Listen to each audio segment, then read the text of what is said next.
Friends എല്ലാവർക്കും നമസ്കാരം. എല്ലാവരും കാത്തിരിക്കുന്ന ഇഷിതയുടെയും മഹേഷിൻ്റെയും ഇന്നത്തെ കഥയിലേക്ക് എവർക്കും സ്വാഗതം. എല്ലാവർക്കും നല്ലൊരു ദിവസം ആശംസിച്ചുകൊണ്ട് നമുക്ക് ഇന്നത്തെ കഥയിലേക്ക് പോകാട്ടോ. മോനെ മഹേഷേ, എന്താ നിന്റെ കവിളിൽ എന്ന് പ്രിയമണി ആകാംക്ഷയോടെ ഇങ്ങനെ ചോദിക്കുകയാണ്. നമ്മുടെ ഇഷിത പറയല്ല പ്ലീസ് എന്നും പറഞ്ഞ് ആംഗ്യം കാണിക്കുന്നുണ്ട്. അത് ഇന്നലെ ഇഷിതയെ കൊണ്ടുപോയപ്പോൾ ഡോറിൽ തട്ടിയതാ. അപ്പം മരുന്ന് പുരട്ടായിരുന്നു കേട്ടോ, അത് ഞാൻ പുരട്ടി കൊടുത്തോളാം എന്ന് പറഞ്ഞുകൊണ്ട് രണ്ടുപേരും കൂടെ പെട്ടെന്ന് പുറത്തേക്ക് പോവാണ്. മാഷേ, രണ്ടും കൂടെ എന്ത് സ്നേഹ മാഷേ, കൊള്ളാലോ മാഷേ എന്നൊക്കെ പറഞ്ഞുകൊണ്ട് ഭയങ്കര സന്തോഷത്തിൽ പ്രിയാമണിയും മാഷും കൂടി ഇങ്ങനെ നിൽക്കുകയാണ്. പിന്നെ കാണിക്കുന്നത് നമ്മുടെ വിനോദ് മാളിയേക്കൽ ഇവരുടെ ഈ ഫ്ലാറ്റിലേക്ക് വരികയാണ്. ആ സമയത്താണ് നമ്മുടെ ഇഷിതയും താഴേക്ക് വരുന്നത്. എക്സ്ക്യൂസ് മീ, വിനോദ് മാളിയേക്കൽ അല്ലേ? അതെ. ഇവിടെ അതെ, ഒരു പാർട്ടിയുടെ ഒരു യൂണിറ്റ് ഉണ്ട്, അപ്പോൾ അതിൻ്റെ ഒരു ചെറിയ മീറ്റിംഗ് ഉണ്ട്, അതിന് വേണ്ടിയിട്ട് വന്നതാ. അല്ല, എന്നെ എങ്ങനെ മനസ്സിലായി? ഓ, യുവ നേതാവിനെ അറിഞ്ഞില്ലെങ്കിൽ രാഷ്ട്രീയക്കാർക്കിടയിൽ ജീവിക്കാൻ പറ്റുമോ?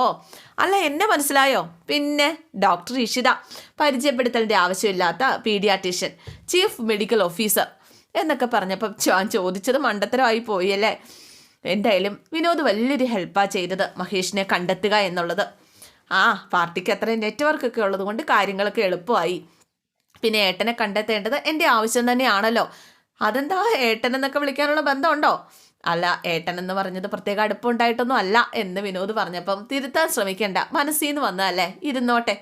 അല്ല, മഹേഷിനെ കണ്ടിട്ടില്ലല്ലോ അല്ലേ? മഹേഷ് ഏട്ടനെ ഞാൻ കണ്ടിരുന്നു, വിവാഹത്തിന് വന്നേ അന്ന്. ഓക്കെ. പിന്നെ ഒരു വിവാഹത്തിന് എൻക്വയറി എന്ന് തോന്നിയില്ല എങ്കിൽ ചിലതൊക്കെ എനിക്ക് അറിയാനുണ്ട് എന്ന് ഇഷിത പറഞ്ഞപ്പോഴേക്കും, അതെ, ഡോക്ടർ ഇഷിത വിവാഹ ബ്രോക്കർ ആയിട്ടില്ല എന്ന ഉത്തമ വിശ്വാസം എനിക്കുണ്ട്, ചോദിച്ചോളൂ എന്ന് പറഞ്ഞപ്പോഴേക്കും, അല്ല, വിനോദിൻ്റെ ഫാമിലിയെക്കുറിച്ചൊക്കെ എല്ലാവർക്കും ഉള്ളതുപോലെ എനിക്കും ഉണ്ട് ഫാമിലി. അച്ഛൻ, അമ്മ, ചേച്ചി, ഏട്ടൻ, ഏട്ടത്തി എല്ലാം വിശദമായിട്ട് തന്നെ പറയാം. വിവാഹാലോചന ആണെങ്കിൽ ആ രീതിയിലും പറയാം. ചേച്ചിയുടെ വിവാഹം കഴിഞ്ഞു, ഏട്ടൻ്റെ സെക്കൻഡ് മാരേജ് ആണ്, ഒരു പെൺകുട്ടിയുണ്ട് അവർക്ക്. കേട്ടപ്പോൾ മഹേഷിൻ്റെ ഫാമിലി പോലെ, അതെനിക്കറിയില്ല എന്ന് വിനോദിൻ്റെ നല്ലൊരു ക്യാരക്ടറാണ്. എൻ്റെ ഒരു പോയിന്റ് ഓഫ് വ്യൂവിൽ വിനോദിൻ്റെ നല്ലൊരു ക്യാരക്ടറാണ്. താങ്ക് യു, വലിയൊരു സർട്ടിഫിക്കറ്റ് ആണ് കേട്ടോ കിട്ടിയത് എന്ന് വിനോദ് പറഞ്ഞപ്പോൾ, അതെ, അപ്പോഴും ഒരു സംശയം, ഈ പൊളിറ്റിക്സിൽ എങ്ങനെ പൊരുത്തപ്പെടുന്നു? ഇതെല്ലാവരുടെയും സംശയമാണ്. എല്ലായിടത്തും പോസിറ്റീവും നെഗറ്റീവും ഉള്ളതുപോലെ പൊളിറ്റിക്സിലും ഉണ്ട്. പൊളിറ്റിക്സ് അധികാരത്തിലെത്താനുള്ള ഗെയിമാണ്, അതിൽ ജയങ്ങൾ മാത്രമാണ് ഉള്ളത്. എന്തായാലും കുടുംബവും പൊളിറ്റിക്സും തമ്മിൽ കൂട്ടിക്കുഴയ്ക്കാൻ പാടില്ല എന്ന് പറഞ്ഞു കഴിഞ്ഞപ്പോഴേക്കും വിനോദിൻ്റെ വിലപ്പെട്ട സമയം ഞാൻ കളയുന്നില്ല, അപഹരിച്ചു എന്ന് തോന്നുന്നു അല്ലേ? അങ്ങനെയല്ല, ഡോക്ടറിൻ്റെ സമയമാണ് ഏറ്റവും വിലപ്പെട്ടത്, അത് ഞാൻ നഷ്ടപ്പെടുത്തിയോ? പിന്നെ നിങ്ങളുടെ പാർട്ടിയിൽ എന്നെ മുഖ്യ ശത്രുവായിട്ട് കാണുന്ന ഒരാളുണ്ട് കേട്ടോ, ആരോഗ്യമന്ത്രി അൻസാരി ദാസ്. നിങ്ങൾ രാഷ്ട്രീയ ബന്ധുക്കളായിരിക്കുമല്ലോ അല്ലേ? പെട്ടെന്ന് വിനോദിൻ്റെ മുഖം അങ്ങ് മാറി. എന്തു പറ്റി? പൊളിറ്റിക്സ് അധികാരത്തിലെത്താനുള്ള വെറും ഒരു ഗെയിം മാത്രമാണ്. ആ കണ്ണുകളിലൂടെ ബന്ധങ്ങളെ കാണാനായിട്ട് കഴിയില്ല. ഒരിക്കലും ആ ബന്ധത്തിൽ ചെന്ന് വെട്ടാൽ പിന്നെ പിന്മാറാനും കഴിയില്ല. അല്ല, സമയമായില്ലേ, പോണ്ടേ?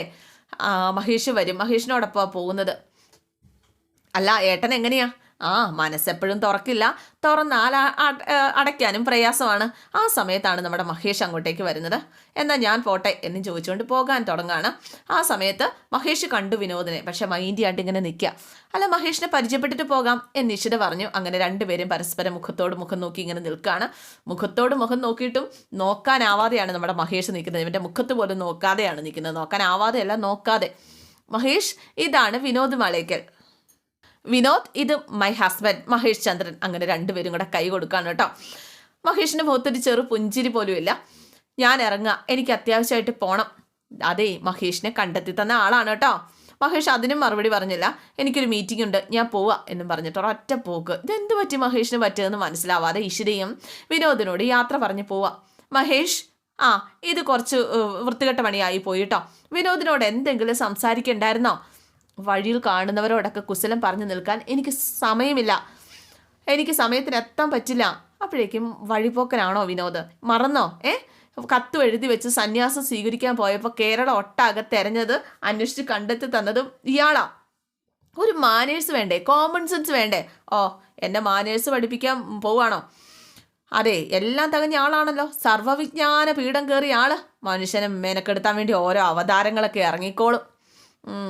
ഇടതുവശം എഴുന്നേറ്റേന്നാ തോന്നുന്നത്. വാല് കുഴലിടാൻ ശ്രമിക്കുന്ന എന്നെ പറഞ്ഞാൽ മതിയല്ലോ. ഓന്ത് ഓന്ത് ഓന്ത് ഓന്ത് ഓന്ത് ഓന്ത് എന്നും പറഞ്ഞുകൊണ്ട് മഹേഷിൻ്റെ വണ്ടിയിലും ഇഷിതയുടെ വണ്ടിയിലും തന്നെയാട്ടോ പോകുന്നത്. രണ്ടുപേരോട് ഒരുമിച്ച് പോകാനൊക്കെ വന്നതാണ്. എന്തായാലും നമ്മുടെ സ്വപ്നവല്ലിക്ക് എരിവ് കയറ്റിയും എരിപിരി കയറ്റി കൊടുക്കാനായിട്ട് മഞ്ജിമ, അമ്മ ഒരു അമ്മായിയമ്മയാണോ? എനിക്കൊരു മരുമോളുണ്ട്, അപ്പം ഞാൻ അമ്മായിയമ്മ അല്ലേ? അത് തെളിയിക്കണം. എന്തായാലും രാമനാഥ് ഇതിനും കേട്ടോണ്ടിരിക്കും കേട്ടോ. അമ്മ പറഞ്ഞല്ലോ ഇഷിതയെ വരച്ച വരെ നിർത്തുമെന്ന്. അങ്ങനെ വേണമെന്നുണ്ടെങ്കിൽ അമ്മ എന്തെങ്കിലും ചെയ്തേ പറ്റുള്ളൂ. അതിന് അവളുടെ ഭാഗത്തു നിന്ന് എന്തെങ്കിലും തെറ്റ് സംഭവിക്കണ്ടേ? അതിന് നമ്മൾ ഒരെണ്ണം ഒപ്പിച്ചെടുത്താൽ പോരേ. രാമനാഥൻ ശ്രദ്ധിക്കുക കേട്ടോ. അതെ, അതിഗുരുതരമായ സംഭവം ഞാൻ പറഞ്ഞുതരാം. മഹേഷിൻ്റെ കാരണത്ത് ചുവന്ന പാടില്ലായിരുന്നോ? അത് ഇഷിത തല്ലിയതാ. ഇഷിത തല്ലിയതോ? ഞാൻ കണ്ടതാ. സത്യാമേ. സ്വപ്നവല്ലി ഞെട്ടി ഇങ്ങനെ ഇരിക്കും കേട്ടോ. രാമനാഥൻ എല്ലാം കാണുന്നുണ്ട് കേട്ടോ. ഇത് പോരെ അമ്മയ്ക്ക് അവളെ പേടിപ്പിക്കാനായിട്ട്? അല്ലെങ്കിൽ ബാക്കിയുള്ള അമ്മായിമ്മമാർ അമ്മയെ കളിയാക്കും കേട്ടല്ലോ. അതേ, ഞാൻ തല്ലീന്ന് പറഞ്ഞ് പീഡനം തുടങ്ങി. അവൾ മറ്റേ യന്ത്രം കൊണ്ടുവരത്തില്ലേ, ആ നുണപരിശോധന യന്ത്രം. ആ യന്ത്രം എന്തൊക്കെയാ വിളിച്ച് പറയണേന്ന് അറിയോ? പല രഹസ്യങ്ങളും പുറത്ത് വരില്ലേ? എൻ്റെ പൊന്നമ്മ, ഏത് വിധനെ അവളെ പൂട്ടണ്ടേ? അതിനുള്ള സമയം വരും. ഞാൻ ആ സമയം നോക്കിയിരിക്കുകയാണ്. കുറേ നേരമായി രാമനാഥൻ ഇങ്ങനെ നോക്കിയിരിക്കുന്നു. പ്രിയാമണിയാണ് എൻ്റെ ശത്രു. അവളെ വേദനിപ്പിക്കാൻ ഇഷിതയെ വേദനിപ്പിക്കണം. അപ്പം മഞ്ജിമ പറഞ്ഞു, കറക്റ്റ്. സ്വപ്നം ഒന്നിങ്ങ് വന്നേ, മോളും മഞ്ജിമേ ഒന്നിങ്ങ് വന്നേ. രണ്ടുപേരും കൂടെ എഴുന്നേറ്റ് ചെല്ലാണ് കേട്ടോ. അതെ, ഇഷിതയെ പീഡിപ്പിക്കണം അല്ലേ? ഒരു വഴി പറഞ്ഞു തരാമ, എൻ്റെ എത്ര നാളായിട്ടുള്ള ആഗ്രഹമാണ്. അതെ, രണ്ടുപേരും പഠിക്കാൻ പോകണം. മരുമകളെ എങ്ങനെ പീഡിപ്പിക്കാം, നാത്തും പോരെ എങ്ങനെ എടുക്കാം, മരുമകൾക്ക് ചായയിൽ വിഷം കൊടുക്കാം, അങ്ങനെ ഒരുപാടുണ്ട്. മരുമകൾക്ക് തറയിൽ എണ്ണ ഒഴിച്ച് തള്ളിയിടാം. അഡ്മിഷൻ എങ്ങനെയാ? രണ്ടുപേർക്ക് ഞാൻ അഡ്മിഷൻ മേടിച്ചു തരാം. താമസിക്കാൻ പുറത്തൊരു വീടെടുക്കണം. രണ്ടിനെയും ഇതിനകത്തേക്ക് കയറ്റത്തില്ല. പഠിക്ക് പുറത്താക്കും ഞാൻ അടർത്തനെ കേട്ടോ. നിങ്ങൾ പുറത്തായാൽ പിന്നെ നിങ്ങൾ പുറത്താക്കാതെ തന്നെ ഇഷിത പുറത്തു പോകാൻ ചാൻസ് ഉണ്ട്. 2 രഹസ്യങ്ങൾ നമ്മൾ സൂക്ഷിക്കുന്നുണ്ട്, അറിയാലോ. ഒന്ന് വിനോദ് നമ്മുടെ മകനാണ് എന്ന് പറഞ്ഞിട്ടില്ല. അതിന് എങ്ങനെ നമ്മളെല്ലാവരോടും പറയും? അറിഞ്ഞാൽ ചിലപ്പോൾ വലിയ പ്രത്യാഘാതമൊന്നും ഉണ്ടാകാൻ വഴിയില്ല. അതിലും വലിയ സ്ഫോടനമായിരിക്കും മറ്റേ രഹസ്യം അറിഞ്ഞാൽ. ഏതാണെന്ന് ഞാൻ പറയണ്ടല്ലോ അല്ലേ? ഒരു ദിവസം ആ ഞെട്ടിത്തരിക്കുന്ന വിഷയം ഇഷിത അറിയും, അല്ലെങ്കിൽ നമ്മൾ പറയേണ്ടി വരും. ഇത്രയും വലിയ രഹസ്യങ്ങൾ കൊണ്ട് നടക്കുമ്പോഴാണ് ഇഷിതയെ പുറത്താക്കാനുള്ള ഗൂഢാലോചന. ആ സമയത്താണ് പുറത്ത് കോളിംഗ് ബെല്ല് കേൾക്കുന്നത്. പുറത്ത് വിനോദാണ് കേട്ടോ വന്നത്. മഞ്ജിമയും സ്വപ്നവല്ലിയൊക്കെ ഭയങ്കര സന്തോഷത്തോടെ നിറ കണ്ണുകളോടെയാണ് ഇവനെ സ്വീകരിക്കുന്നത്. സന്തോഷം കൊണ്ടാണ് കേട്ടോ കണ്ണൊക്കെ നിറഞ്ഞത്. എടാ, നീ എന്നെ അറിയോടാ? മഞ്ജിമേച്ചി അറിയാതിരിക്കുമോ? എടാ, എത്ര നാളായിടാ നിന്നെ കണ്ടിട്ട്? 10-12 വർഷം. എൻ്റെ കല്യാണത്തിന് പോലും നീ വന്നില്ലല്ലോ. ഏട്ടൻ്റെ കല്യാണത്തിന് ഞാൻ വന്നല്ലോ. അപ്പം സ്വപ്നവല്ലി പറഞ്ഞു, അതൊന്നും പറഞ്ഞ് മോനെ വിഷമിപ്പിക്കല്ലേ, മഞ്ജിമയെ കോഫി എടുത്തോണ്ട് വന്നേ, ഞാൻ ഇപ്പം കൊണ്ടുവരാം എന്നും പറഞ്ഞ് മഞ്ജിമ പോയി. അങ്ങനെ അച്ഛനും അമ്മയും കൂടിയിട്ട് മകനെ നടുക്കിലെത്തി സംസാരിക്കുക കേട്ടോ. മഹേഷ് ഇവിടെ ഇല്ല, മഹേഷ് പോയിരിക്കുകയാണ്. ഏട്ടനും ഏട്ടത്തെയും പോയത് കണ്ടിട്ടാണ് ഞാൻ വന്നത്. ഇഷിതയെ കണ്ടോ? കണ്ടു, സംസാരിച്ചു. പറഞ്ഞോ നീ ആരാണെന്ന്? ഇല്ല. മഹേഷിൻ്റെ പിണക്കമൊക്കെ മാറൂട്ടോ മോനെ എന്നൊക്കെ പറഞ്ഞുകൊണ്ട് സ്വപ്നവല്ലി അവരെ സമാധാനിപ്പിക്കുക. അടുത്ത ഇലക്ഷന് മോൻ നിൽക്കുന്നു എന്ന കരക്കമ്പിയൊക്കെ കേട്ടല്ലോ. ഞാനും കേട്ടച്ച. എന്തായാലും രാഷ്ട്രീയമാണ്. അമ്മയ്ക്കും അച്ഛനും നീ അടുത്ത് വേണം. നീ കുഞ്ഞിലേ ഞങ്ങളുടെ അടുത്തുനിന്ന് മാറിയതാ. അപ്പോൾ കല്യാണത്തിന് നീ വന്നു എന്ന് അമ്മ പറഞ്ഞു. കാണാൻ പറ്റിയില്ല എന്ന് മഞ്ജിമ പറയാട്ടോ കാപ്പിയൊക്കെ കൊണ്ട് കൊടുത്തിട്ട്. എനിക്ക് എമർജൻസി ആയിട്ടൊരു മീറ്റിംഗ് ഉണ്ടായിരുന്നു, അതാ പെട്ടെന്ന് പോയത്. അല്ല, അളിയൻ എന്ത് പറയുന്നു? അളിയനെ നീ കണ്ടിട്ടില്ലല്ലോ. അളിയൻ എന്താ പരിപാടി എന്നൊക്കെ ചോദിച്ചു കഴിഞ്ഞപ്പോഴേക്കും അളിയന് ബിസിനസ്സാണ്, ഇപ്പം മധ്യപ്രദേശിലാണെന്നാ പറഞ്ഞത്. നീ വിചാരിച്ച വല്ല സർക്കാർ ജോലി റെഡിയാക്കാൻ പറ്റുമോ? നോക്കാം. ആദ്യം താൽക്കാലിക ജീവനക്കാരനായിട്ട് കയറ്റിവിടാം, അതിനുശേഷം പിന്നെ സ്ഥിരമാക്കാം. പിന്നെ അളിയനെ സർക്കാർ ജോലി കയറ്റുന്നതൊക്കെ കൊള്ളാം. കൈലാസിന്റെ കാര്യം സൂക്ഷിച്ച് കൈകാര്യം ചെയ്യണം.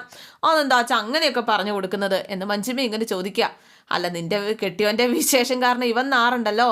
ഒന്ന് പോ അച്ഛ, ഒന്ന്. ഞാൻ നന്നാവുന്നത് ആർക്കും ഇഷ്ടമല്ല. അച്ഛനിപ്പം മരുമോൾ പ്രേമോ? മരുമോള് കാപ്പി കുടിച്ചോ, മരുമോള് ഉറങ്ങിയോ, മരുമോള് പാല് കുടിച്ചോ? അപ്പം നല്ല മരുമോളെ കിട്ടിയത് ഭാഗ്യല്ലേ എന്ന് വിനോദ് ചോദിച്ചപ്പോഴേക്കും, നല്ല മരുമോളോ? നീ ഇങ്ങോട്ട് വാ, ഞാൻ പറഞ്ഞു തരാം. ഇങ്ങ് വാ നീ ഇങ്ങോട്ട് എന്നും പറഞ്ഞുകൊണ്ട് മുറിയിലേക്ക് വിളിച്ചുകൊണ്ട് പോവാം.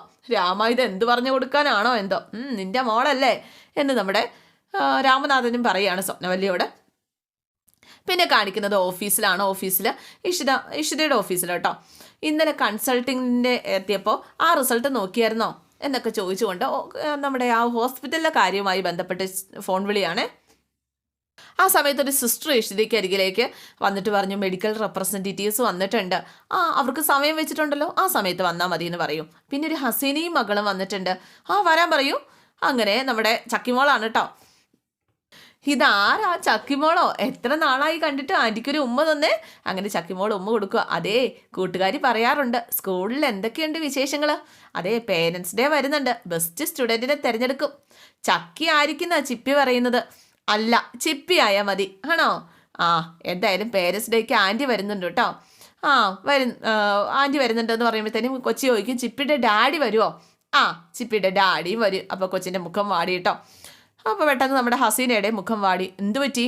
അവളുടെ അച്ഛൻ വരില്ലല്ലോ. പരാതിയും പരിഭവമാണ്. എന്തായാലും ചക്കിമോളുടെ സങ്കടം കണ്ടിട്ട് ശോഭിയുടെ കാര്യം ഓർത്തിട്ടാണ് അവൾ ഈ സങ്കടപ്പെടുന്നത്. ശോഭിയുടെ കാര്യം പറയാൻ വേണ്ടി തന്നെയാണ് ഞാൻ വന്നത്. ശോഭിക്ക് പരോളായി എന്നൊക്കെ കേൾക്കുന്നു. അങ്ങനെയാണെങ്കിൽ പേരൻസ് ഡേക്ക് പങ്കെടുക്കാൻ പറ്റുമോ എന്ന് അറിയാൻ വേണ്ടിയിട്ടായിരുന്നു. ഇരിക്കുക, നമുക്ക് സംസാരിക്കാം എന്ന് പറഞ്ഞുകൊണ്ട് ഹസീനയും ചക്കിമോളെ അവിടെ ഇരുത്തി നമ്മുടെ ഇഷിത സംസാരിക്കുക കേട്ടോ. എന്താ നിങ്ങളുടെ പിണക്കമൊക്കെ മാറിയോ എന്ന് ഹസീന ഇങ്ങനെ ചോദിച്ചു കഴിഞ്ഞപ്പോഴേക്കും മാറി വരുന്നു. ഡോക്ടറാണ് ഇടനിലക്കാരി. ബ്രോക്കർ ഫീസ് തരേണ്ടി വരും കേട്ടോ. ഹസീന, എന്തായാലും സന്തോഷം മാത്രമേ ഉള്ളൂ. ഞാൻ കേട്ടറിഞ്ഞ നിങ്ങളുടെ പ്രണയം ഏറ്റവും മഹത്തരമാണ്. ഇപ്പോൾ ഹസീനയുടെ മാനസിക പിന്തുണയാണ് ശോഭിക്ക് ആവശ്യം. അപ്പോൾ ശോഭിക്ക് വേണ്ടിയിട്ട് ഡോക്ടർ പേര് വിളിച്ചോളൂ. അപ്പോൾ പേര് വിളിച്ചോളൂ എന്നങ്ങനെ പറഞ്ഞു കഴിഞ്ഞപ്പോഴേക്കും ഡോക്ടർ എന്ന് പറഞ്ഞപ്പോൾ പേര് വിളിച്ച് സംസാരിച്ചാൽ മതി, നമ്മൾ ഫ്രണ്ട്സ് അല്ലേ എന്ന് ഇഷിത പറഞ്ഞപ്പോഴേക്കും ശരി. എന്തായാലും ശോഭിക്ക് വേണ്ടി ഇഷിത ഒത്തിരി ബുദ്ധിമുട്ടി. എത്ര പ്രശ്നങ്ങളും എത്ര ആരോപണങ്ങൾ നേരിടേണ്ടി വന്നു. അതൊക്കെ കഴിഞ്ഞതല്ലേ. അവരെപ്പോഴും കരുതുന്നത്, അവരിപ്പോഴും ശോഭി ആരോഗ്യമന്ത്രിക്കെതിരെ ശേഖരിച്ച തെളിവുകൾ എൻ്റെ കൈവശം ഉണ്ടെന്നാണ്. എന്നെ ഒരിക്കലും അത് ശോഭി ഏൽപ്പിച്ചിട്ടില്ല. അപ്പോൾ ശോഭി അത് ഭദ്രമായിട്ട് എവിടെയോ വെച്ചിട്ടുണ്ട് എന്ന് ഹസീന ഇങ്ങനെ പറയാണ്. എന്തായാലും ശോഭി പരോളിൽ ഇറങ്ങിയാൽ ആദ്യം ചെയ്യേണ്ടത് ആ രേഖകൾ കോടതിയിൽ എത്തിക്കുക എന്നുള്ളതാണ്. അത് നമുക്ക് പിന്നെ സംസാരിക്കാം. അപ്പോൾ അതിനേക്കാൾ അത്യാവശ്യം ശോഭിയുടെ ആരോഗ്യമാണ്. ഒരു കംപ്ലീറ്റ് ചെക്കപ്പ് വേണ്ടി വരും. ഇഷിത ഇവിടെ ഉള്ളത് കൊണ്ട് ആ വിശ്വാസം എനിക്കുണ്ട്. അത് ഞാൻ ചെയ്തോളാം, വേണ്ടത് ചെയ്യാം. 2 ദിവസം ഇവിടെ അഡ്മിറ്റ് ആവട്ടെ, കംപ്ലീറ്റ് ചെക്കപ്പ് നമുക്ക് ചെയ്യാം കേട്ടോ. എന്തായാലും ഇഷിതയുടെ സമയം ഇനി അപഹരിക്കുന്നില്ല, ഞങ്ങളെന്നാൽ ചെല്ലട്ടെ. അങ്ങനെ യാത്ര പറഞ്ഞ് ഹസീനയും ചക്കിമോളും അങ്ങ് പോവുകയാണ്. എന്നിട്ട് ആതിരയുടെ അരികിലേക്കാണ് ഇഷിത ചെന്നത്. ആതിര പതുക്കെ എഴുന്നേറ്റൊക്കെ ഇരുന്ന് പുസ്തകമൊക്കെ വായിക്കാൻ തുടങ്ങിയിട്ടുണ്ട്. പഠിക്കുവാണോ എന്നൊക്കെ ചോദിച്ചു കഴിഞ്ഞപ്പോഴേക്കും ആതിര പറഞ്ഞു, എന്തായാലും കുറച്ച് സപ്ലി ഒന്നും ഇല്ലാതെ, അച്ഛൻ്റെ അമ്മയുടെയും കുറേ കാശ് കളഞ്ഞതല്ലേ, സപ്ലി ഒന്നും ഇല്ലാതെ പരീക്ഷ എഴുതി എടുക്കണം.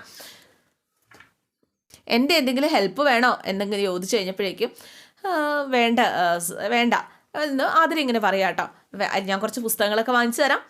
അതെ, ഒരു ജന്മവും അടുത്ത ജന്മവും ഒക്കെ ഓർക്കാനായിട്ടും നന്ദി രേഖപ്പെടുത്താനൊക്കെ ആയിട്ട് ഡോക്ടർ എനിക്ക് ഒരുപാട് സഹായങ്ങൾ ചെയ്തിട്ടുണ്ട്. ഞാനെല്ലാം അറിഞ്ഞു. എൻ്റെ പേരിൽ നടന്ന കുറേ സ്ഫോടനങ്ങളും കാര്യങ്ങളും ഒക്കെ. പ്രഷറൊക്കെ നോർമലാണ്, പഴയതുപോലെ അടിച്ചു പൊളിച്ച് പഠിക്കാം. പിന്നെ കേസ് കൊടുക്കുന്നുണ്ടോ ആതിരയെ അപായപ്പെടുത്തിയവർക്കെതിരായിട്ട്? എക്സാം കഴിഞ്ഞിട്ടേ ഉള്ളൂ. രാഷ്ട്രീയ നേതാക്കളല്ലേ, അവർ നേരിടുന്നതും വിജയിക്കുന്നതും അത്ര എളുപ്പമല്ലല്ലോ. എന്നാലും ഞാൻ നേരിടും. എൻ്റെ പരീക്ഷ കഴിയട്ടെ, അതിനും എൻ്റെ ഹെൽപ്പ് ഉണ്ടാകും എന്ന് ഇഷിത പറഞ്ഞപ്പം ആ ഹെൽപ്പ് ഞാൻ സ്വീകരിക്കും. ഓക്കെ, ഡിസ്ചാർജിന് സമയമായിട്ട് വരുന്നുണ്ട്. ഞാൻ ഡോക്ടറുമായിട്ട് സംസാരിച്ചിട്ട് പറയാം കേട്ടോ. പഠിത്തം നടക്കട്ടെ, ശരി എന്നും പറഞ്ഞുകൊണ്ട് ഇഷിത പോവാം. വിനോദ് എന്നിട്ട് വിനോദിൻ്റെ വീട്ടിൽ നിന്ന് അതാട്ടോ പിന്നെ കാണിക്കുന്നത്. വിനോദിൻ്റെ വീട്ടിൽ നിന്ന് ഇറങ്ങി ആ ലിഫ്റ്റിലേക്ക് കയറാൻ തുടങ്ങിയതാണ്. അപ്പോഴാണ് നമ്മുടെ സുചിത്ര 100 തുറന്നിട്ട്, അതായത് സുചിത്രയുടെ ആ ഒരു ഫ്ലാറ്റും തുറന്നിട്ട് ഇറങ്ങി വരുന്നത് കേട്ടോ. വിനോദിനെ കണ്ടപടി വിനോദേന്നൊരു വിളി വിളിച്ചു കേട്ടോ. അപ്പോഴാണ് തിരിഞ്ഞു നോക്കിയത്. ഇതെന്താ വിനോദേ നീ ഇവിടെ? ഞാൻ ഫ്ലോർ മാറി കയറിയതാ. ഏത് ഫ്ലോറിലേക്കായിരുന്നു? 19th ഫ്ലോറിലേക്കായിരുന്നു. എൻ്റെ ഒരു ഫ്രണ്ട് ഉണ്ട് അവിടെ. ഏത് ഫ്രണ്ട്, ഗേൾ ഓർ ബോയ്? അല്ല, നിനക്കറിഞ്ഞിട്ട് എന്താ കാര്യം? ഗേൾ ആവണ്ട. അതെ, നീ ഇവിടെയാണോ താമസിക്കുന്നത്? അതെ, 100ൽ. അതായത് ഏട്ടത്തിയുടെ വീടിൻ്റെ ഓപ്പോസിറ്റ്. അല്ല, ഇഷിതേച്ചിയുടെ കെട്ടിക്കൊണ്ടുപോയ വീടിൻ്റെ ഓപ്പോസിറ്റായിട്ട്. ചേച്ചി 101 കെട്ടിയെന്ന് നിനക്കെങ്ങനെ അറിയാം? അത് ഞാൻ ഗസ് ചെയ്തതല്ലേ. എന്തോ കള്ളത്തര റൗണ്ട് അടിക്കുന്നുണ്ടല്ലോ. ഞാനോ? പോടി, ഒരിക്കലുമില്ല. എന്നാൽ പിന്നെ ഞാൻ വരട്ടെ?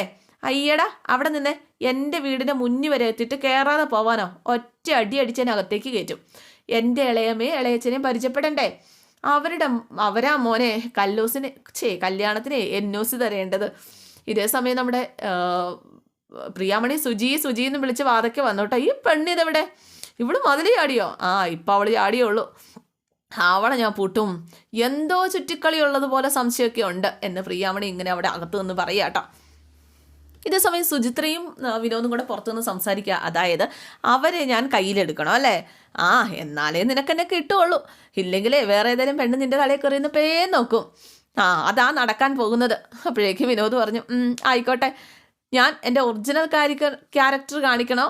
അപ്പോഴേക്കും നമ്മുടെ സുചിത്ര പറഞ്ഞു, എന്തായാലും നീ നല്ലൊരു ആളായാൽ മതി, എന്നാലേ പറ്റുള്ളൂ. അങ്ങനെ നമ്മുടെ വിനോദിൻ്റെ കൈയും പിടിച്ച് സുചിത്ര അകത്തേക്ക് കൂട്ടിക്കൊണ്ട് പോവുകയാണ്. എന്തായാലും ഇന്നത്തെ എപ്പിസോഡ് ഇവിടെ അവസാനിക്കുകയാണ്. എല്ലാവർക്കും ഇഷ്ടമായി എന്ന് വിചാരിക്കുന്നു. ഇഷ്ടപ്പെട്ടിട്ടുണ്ടെങ്കിൽ ലൈക്ക് ചെയ്യാനും കമൻറ്റ് ചെയ്യാനൊന്നും മറക്കണ്ട കേട്ടോ. See you. Thank U.